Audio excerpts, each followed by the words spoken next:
All right, I'm going to try to do a 5-minute review of the Compoform version 5. Get it?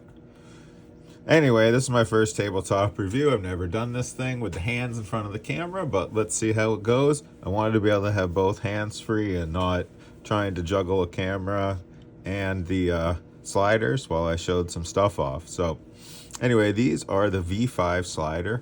They're a little bit smaller than the V4. And I don't have any other slider to compare it to, but at least not from Compoform. Let's compare it to a Skelly Hex. You can see it's a little bit shorter and a little bit wider. In terms of thickness, a little bit thinner. So overall, it's a slimmer profile than a Magnus slider. I don't know if... Oh, the weight of these, I haven't actually weighed them, but they are a really nice weight. You know, heft, but still easily manipulable. Obviously, the standout feature here is these finishes. I think he produced 5 different versions of the V5, lots of 5s in today's video. There was the paint spill, the crania, and the ones I don't have here are the Vice, the Cracked Earth, and the Stargate. I think is the whole set of them. The crania I had to have because of this amazing skull motif. I'll show a little more details of that in a moment. And the paint spill I had to have because how can you not look at this and think that it is beautiful? So just from the preview photos, it also turned out that these have, this is going to be a little hard for me to show in this light, but they have this amazing like iridescence, color shifting iridescence to them. And they can look like completely different sliders in different light. It's really cool. Each side even has a slightly different finish and different reaction to the light. So every single one of these, each slider and each side of each slider is unique in its finish, which is pretty damn cool. And this crania one, I'm not sure how close I can get to the camera while it's still focusing, but is done by varying the line width of the machine finish.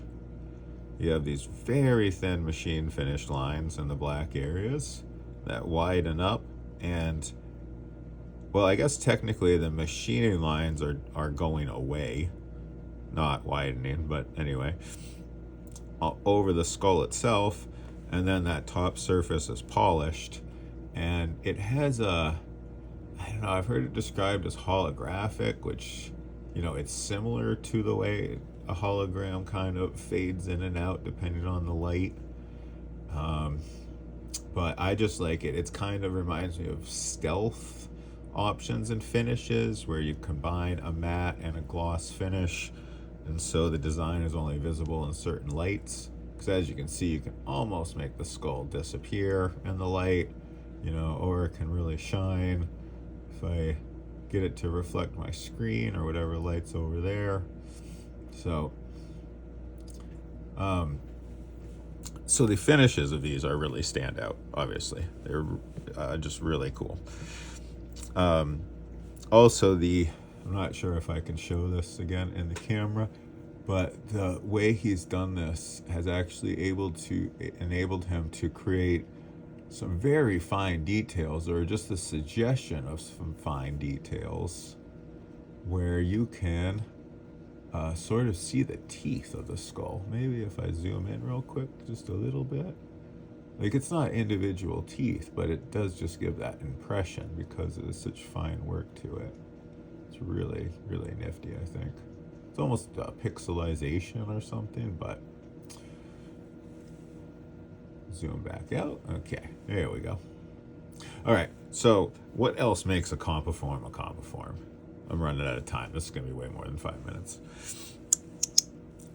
It's this plate design.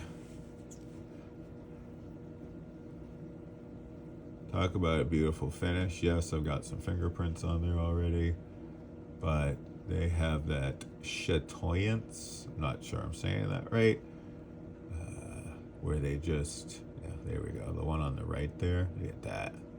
Just like a cat's eye reflection. Oh. I believe the way these are designed too is that there aren't any, I'm not sure how to say it. It's not that there aren't any parallel lines, but they swoop in such a way that when they overlap, they don't align themselves. So, like, you have kind of straight lines in this corner, but you have very curved lines in this corner, which are the two that end up overlapping with each other. So the curves don't line up with the curves and get inside of each other, which would cause a lot of friction and a lot of gritty feeling to it. Instead, there is, almost a fingerprint whirl to these. And I don't know if these are designed, with like pen and paper, so to speak, or if they're designed with a calculator to design a shape that is like never contiguous.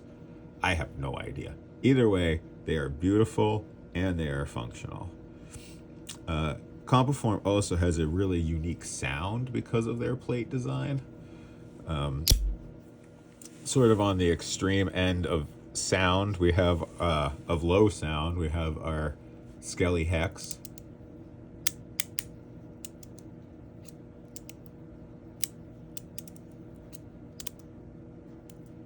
And those plates you can barely hear sliding.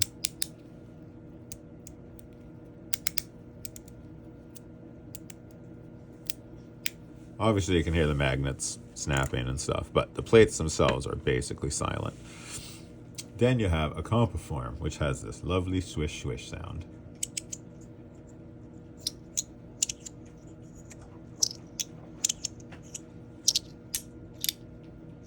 And a lovely click. Go a little closer to the microphone.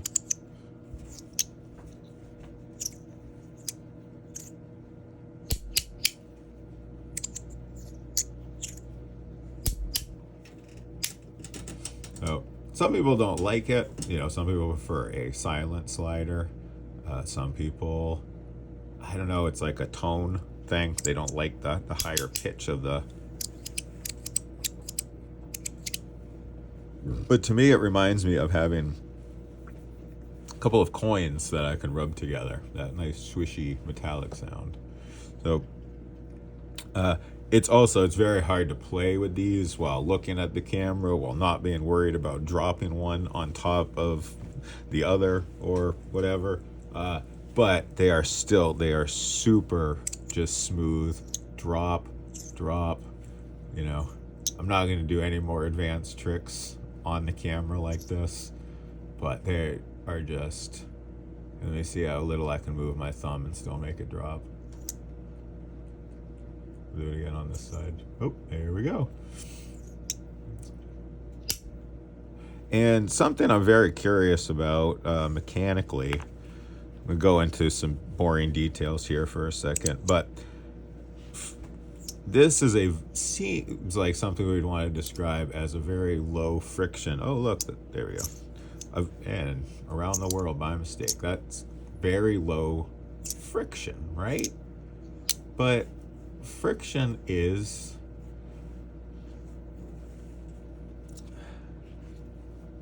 it doesn't matter if the plates are ridged or if they're completely flat. There's going to be the same amount of friction between them based on the friction coefficient of the material and how much pressure is put between them due to magnet strength or due to squeezing the thing. And so when you get something that's just really slick like this, it's not due to low friction. There's something else mechanically going on there that makes them move so quickly. And I've largely gotten rid of a lot of my slower sliders because I don't like the feel of them. But let me try this guy to compare to, because this one's a little bit slower. Oh yeah, look at that.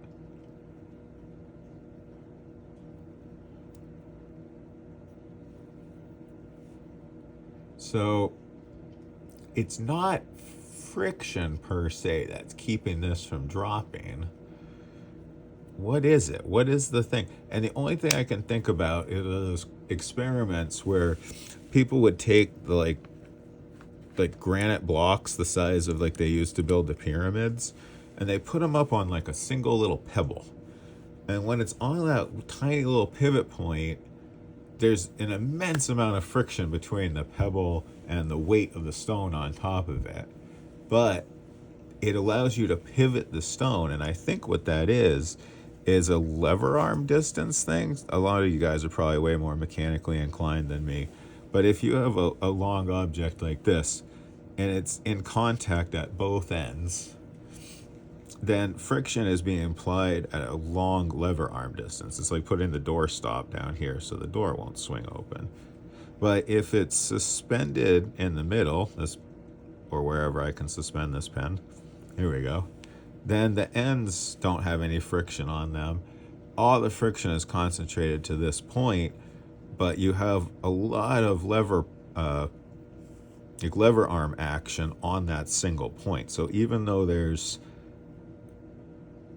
the same amount of friction, it's just compressed to a single point now, we have more leverage over that friction, darn it, than when it is completely in contact with a surface, and where you're putting your lever arm is also being restricted by the force of friction. Again, you guys, mechanical engineers out there, I'm sure know exactly what I'm talking about and exactly all the ways that I'm right and all the ways that I'm wrong. Put it in the comments. Thank you very much.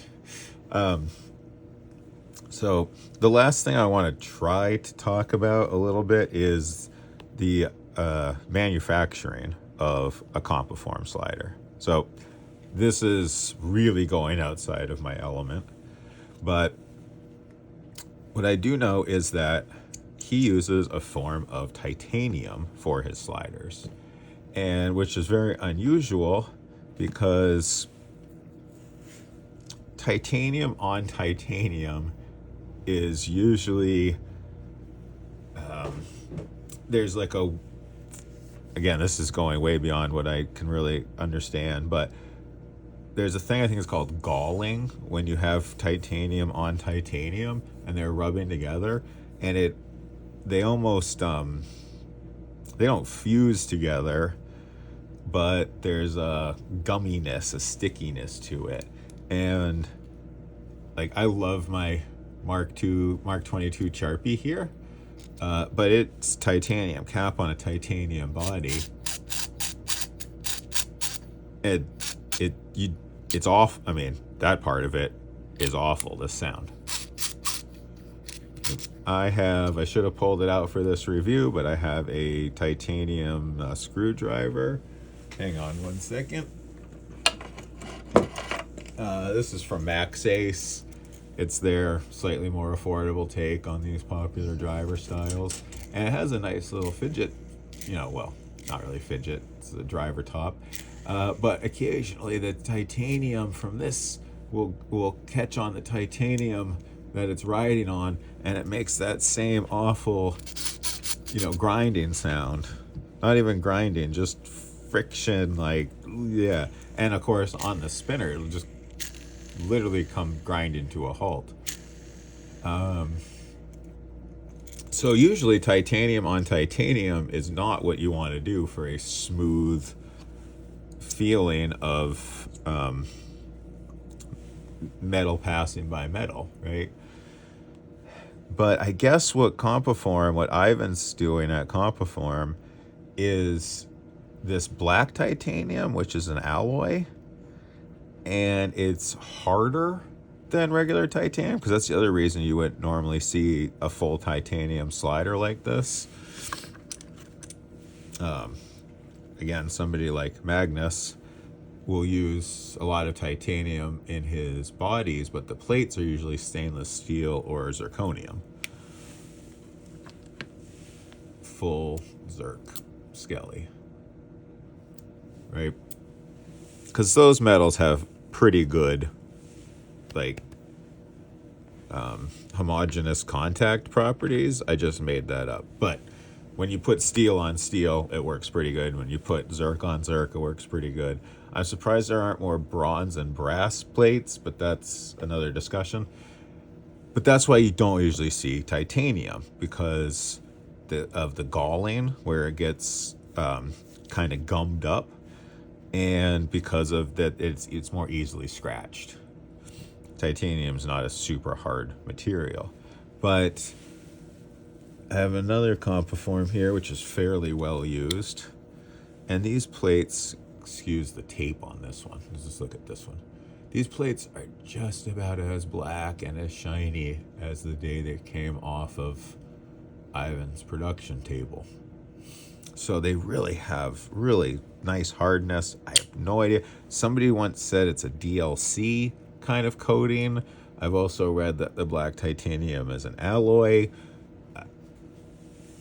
I've already said the manufacturing part of this is going to get way beyond what I know. But so, and we can see how this guy is all black titanium. So is this one, but it's been lasered and anodized and polished. What's a little bit harder to see on these sliders is, what you can still see immediately is there's no screws. This is a totally smooth, like seamless plate here, which is really more of an aesthetics thing, but it does make for a really beautiful plate to have it be completely smooth and seamless. But how do you do that? You need a different slider altogether. You need screws in them so you can take them apart, so you can, or put them together. You know, there's magnets inside of these. This can't just be a solid block of titanium. They have to take it apart and put the magnets in. So how the heck are they doing that? So the answer is micro welding.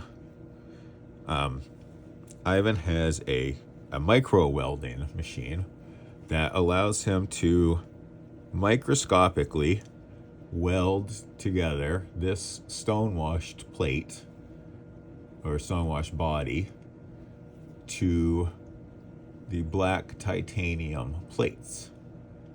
You can sort of see there where it switches from the stonewash to the black titanium, and that's where the two have been put together. So he micro welds this seam and then polishes it off so that it has a, no better word for it, a seamless appearance there. And this is, to me anyway, a signature trait of his work. This is a 2.1 slider that is reversible. I think it's wicked cool. But no screws, no separate plate and body.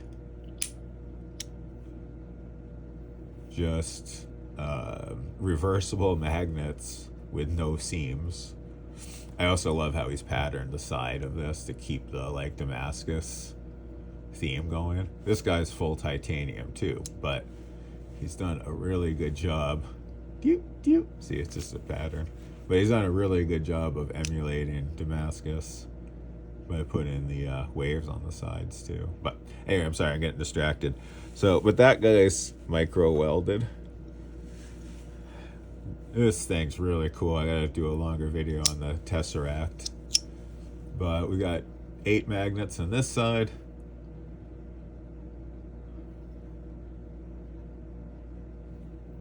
Seamless construction.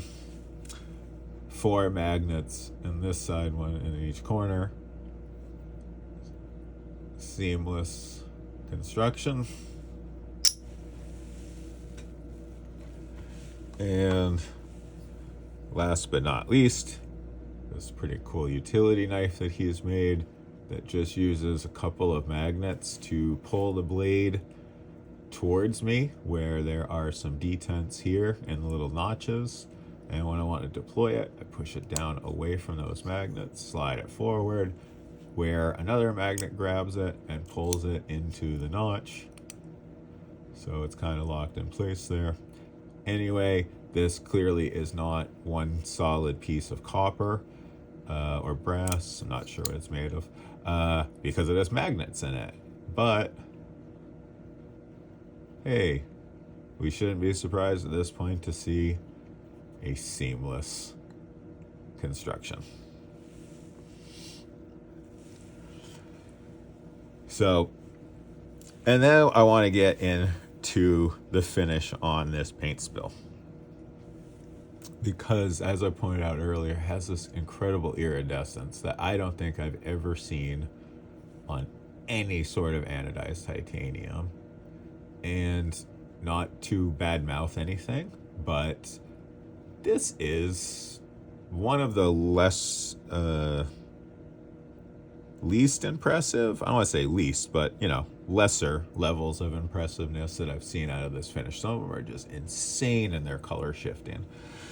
And all I can say about this one is it feels like it was made by like a space wizard, because the combination of artistic design, manufacturing process and fit and finish, and then this just magical like color shifting effect. I don't know how he does it. I don't know that many people know how he does it, because there's really nobody else doing stuff like this. And I really think that this work deserves more of a spotlight and more places where people can learn about it and appreciate what Ivan is doing at Compoform. It's not only him. There are a lot of other really cool makers making sliders. Magnus McDonald, Jason Tierney, I'm probably butchered his name, but at Fidget Boy. And I'm sorry, guys, I'm still learning a lot of who you are. But, obviously the guys over at Modus Works. Here's a little wrapped light. These guys are doing amazing work. There's a lot of cool spinner manufacturers. Kinetic Asian Pacifics makes cap. And these are just amazing works of machining and finish. And there's just so many cool people out there making fidgets. And there really is not the attention on them, at least not quite yet. So I'd like to show some of that off to the world. So, anyway, my 5-minute video turned into 22 minutes and 49 seconds. If you made it this far, thank you so much for watching.